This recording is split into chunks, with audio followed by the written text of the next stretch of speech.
What made such a beautiful family collapse is still a mystery.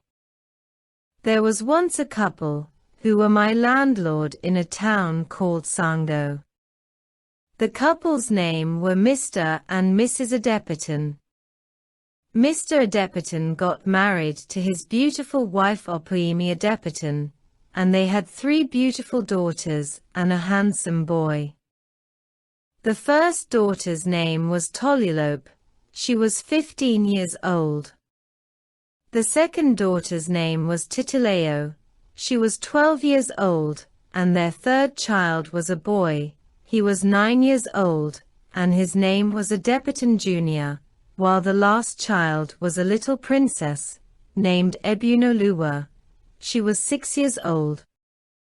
Mr. Adepitan was nice and gentle.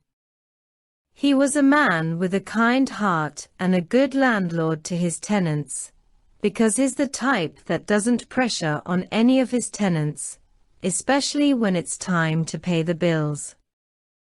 They were the type of family every young man looks up to as a role model during their prime time of marriage in the community.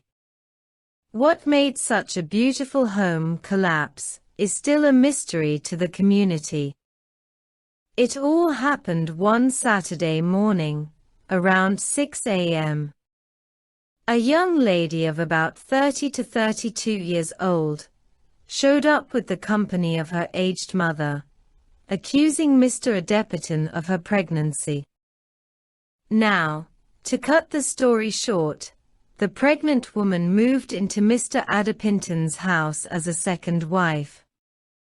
After 3 months, Mrs. Adepitan mysteriously disappeared.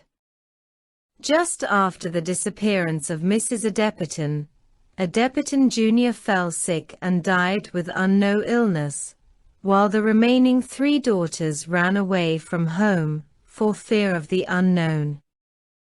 Mr. Adepitan couldn't bear the pain and stress.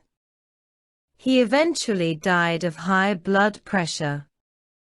To this day, no one knows what really happened to Mrs. Adepitan.